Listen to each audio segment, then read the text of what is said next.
Praise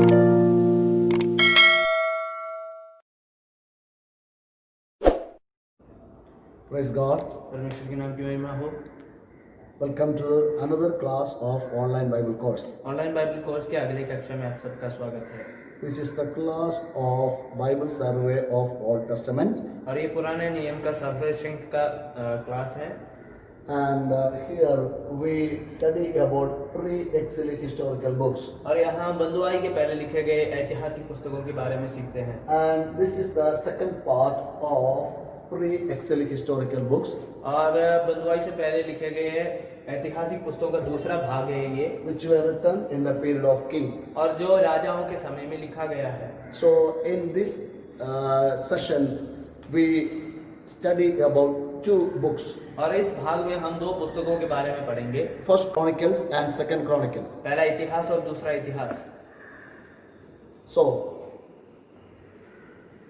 the title of the first chronicle is और पहला इतिहास का जो शीर्षक है taken from the Latin Bible, और वो लितनी बाइबल से लिया गया है, because both of these two books are the same and continuous work in Hebrew Bible. और इब्रानी बाइबल में ये दोनों पुस्तक एक ही पुस्तक है।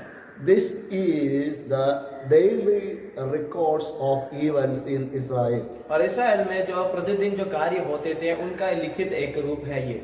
And the author of this book is Ezra the priest.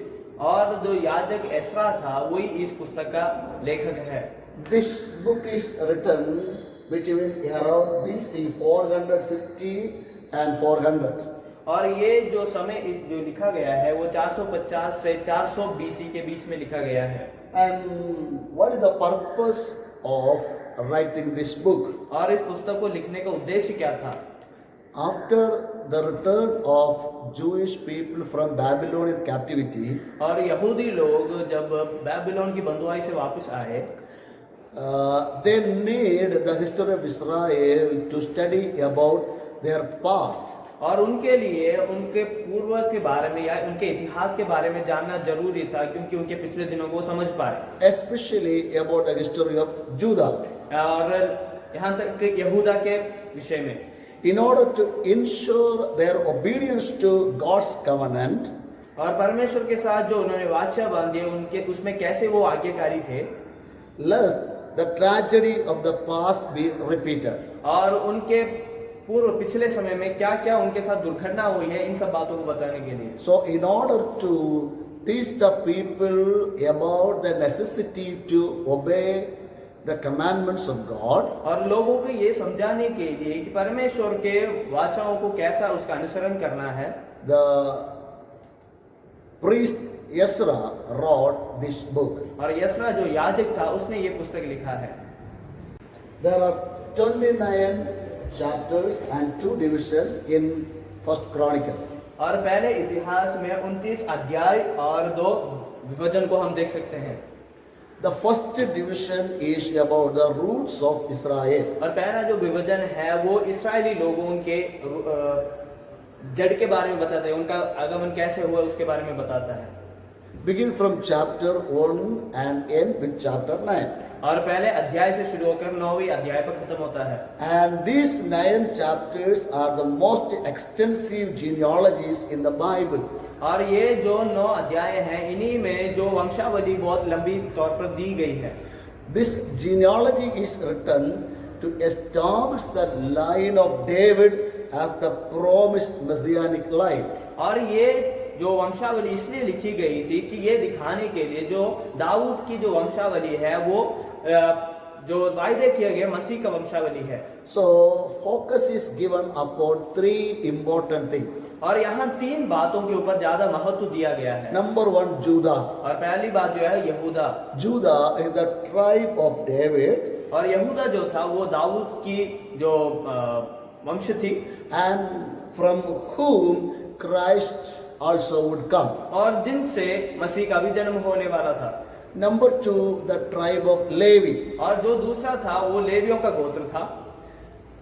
the tribe from which priesthood arrived. और जिसमें से जो याजकों का उत्पन्न हुआ है। So they would be prominent in the service in the temple of God and teaching the people about the law of God. और जो ये लेवी लोग थे वो परमेश्वर के मंदिर में परमेश्वर की सेवकाई करते थे और लोगों को परमेश्वर के वचनों को सिखाते थे। Because upon return from Babylon, Levites should do these duties. क्योंकि जब बंधुआई से वो वापस आए तो लेवियों को इन कार्यों को करना था। And third is the tribe of Benjamin. और जो तीसरा जो झुंड है वो बेंजामिन के गोत्र के लोग थे। Because the first king of Israel came from the tribe of Benjamin. क्योंकि इस्राएल का पहला राजा जो था वो बेंजामिन के गोत्र से था। And now they should support the tribe of Judah. क्योंकि अब उनको यहूदी जो गोत्र है उनको उनके साथ जुड़े रहना है। So these are the importance given in the first division of the first Chronicles. और पहले इतिहास की पुस्तक में यही सब बात हम पहले भाग में देख सकते हैं।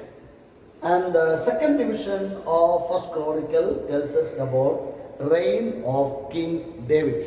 और जब हम पहले इतिहास की पुस्तक के दूसरे जो भाग में जब आते हैं तो वहाँ दाऊद राजा के जो उसका शासन के बारे में बताता है। In this division, the negative things of the life of David is omitted. और इस जो भाग है इस भाग में दाऊद के जीवन में जो खराब बातें थी जो बुरी बातें थी उन सबको इसमें नहीं लिखा गया है। Emphasis is giving on God's grace and forgiveness. और यहाँ परमेश्वर का अनुग्रह और उसके क्षमा करने के तरीके के बारे में बताया गया है। In order to encourage Jewish who have just returned from captivity. और उनको प्रोत्साहित करने के लिए जो अभी अभी बंधुआई से वापस आए हैं। Great details provided regarding David's careful preparation for building the temple. और दाऊद ने कैसे बहुत ही साफ तरीके से तैयारियों को की परमेश्वर की मंदिर बनाने के लिए उस बारे में बताया गया है।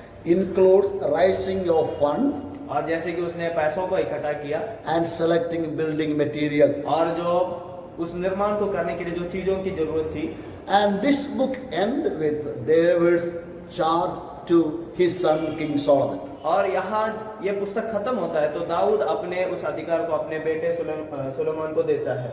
Then begins Second Chronicles. और वहां से दूसरा इतिहास शुरू होता है। Title, author, date of writing, purpose, everything is same as First Chronicles. और शीर्षक लेखक लिखा गया समय और उद्देश्य सब कुछ उसी प्रकार है जैसे पहले इतिहास में है। Because originally these two books are one in Hebrew. क्योंकि असली तौर पर ये जो दो पुस्तकें हैं वो एक ही पुस्तक है। There are 36 chapters and 2 divisions in Second Chronicles. और दूसरे इतिहास में 36 अध्याय और 2 विभाजन है।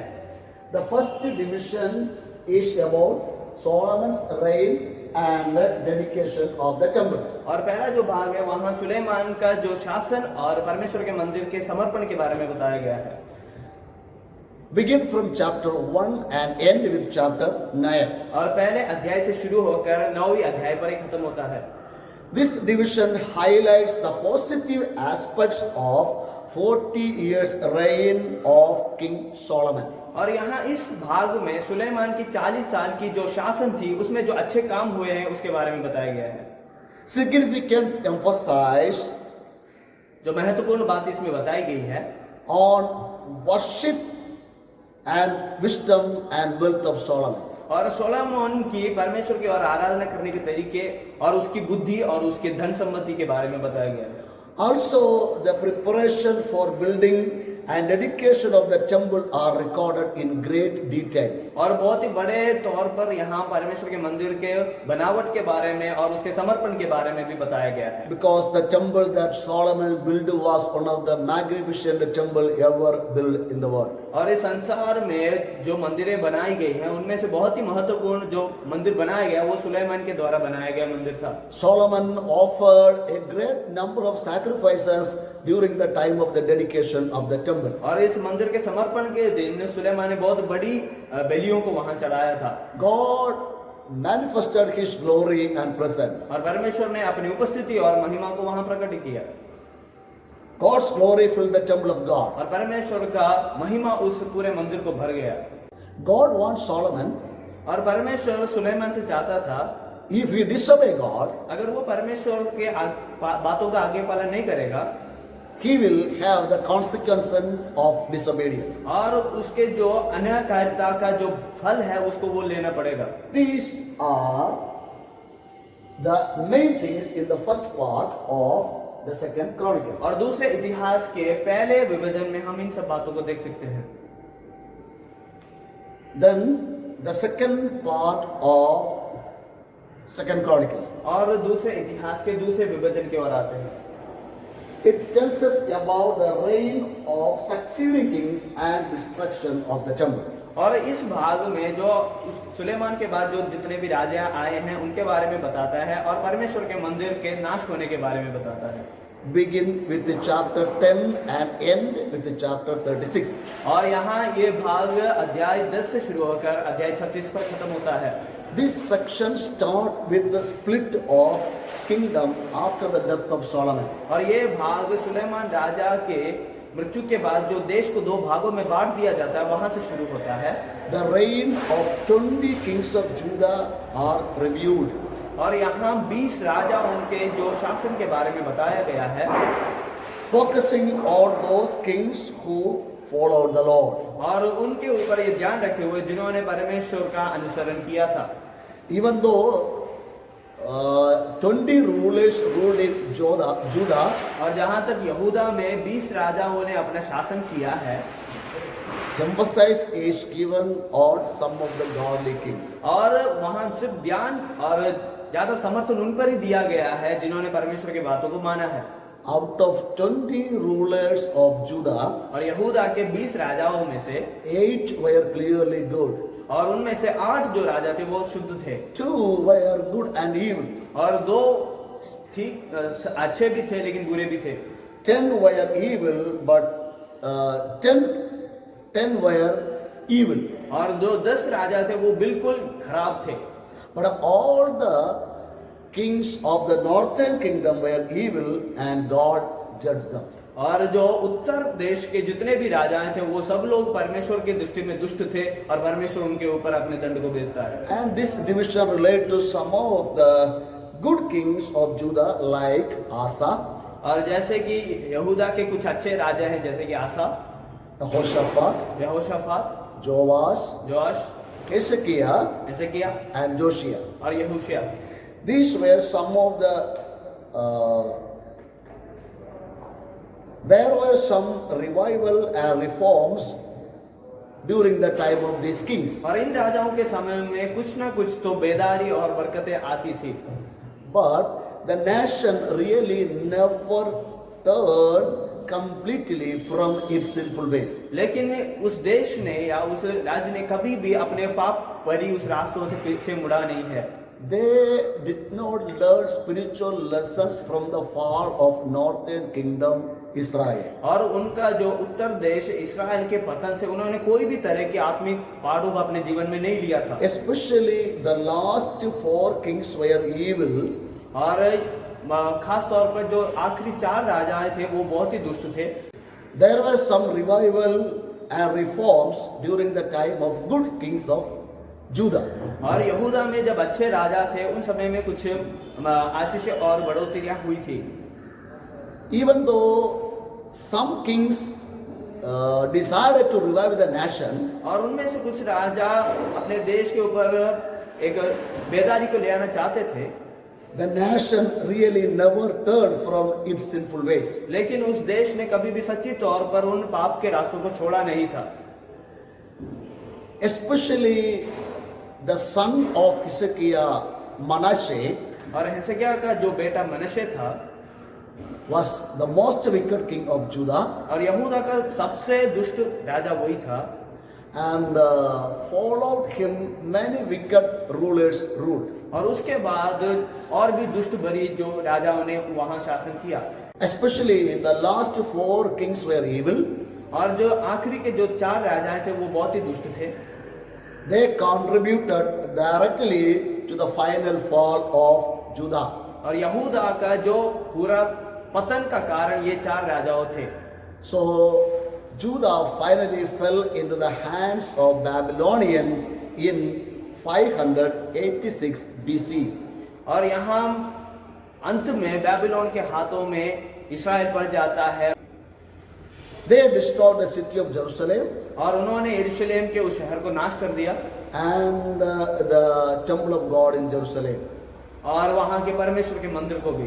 People were deported to Babylon और वहाँ के लोगों को बेबीलोन में ले जाया गया for 70 years of captivity. और वहाँ 70 साल की बंधुआई के लिए। Second Chronicles end with the decree of King Cyrus of Persia. और पारसी के जो राजा साइरस थे उनके उस आलोकन के साथ ही खत्म होता है allowing the Jews to return to Jerusalem and rebuild the temple. कि यहूदी लोग अपने देश यरूशलेम में वापस जा सकते हैं और परमेश्वर के मंदिर को बना सकते हैं। These are the main things of the survey of Second Chronicles. और दूसरे इतिहास के सर्वेक्षण की यही सब बातें प्राथमिक बातें हैं। God bless you as you learn and meditate these words of God. और परमेश्वर के इन वचनों को आप जैसे पढ़ते हैं और इसका मनन करते हैं, परमेश्वर आपको सबको आशीषित करे। God bless you. परमेश्वर आप सबको आशीषित Amen. आमीन।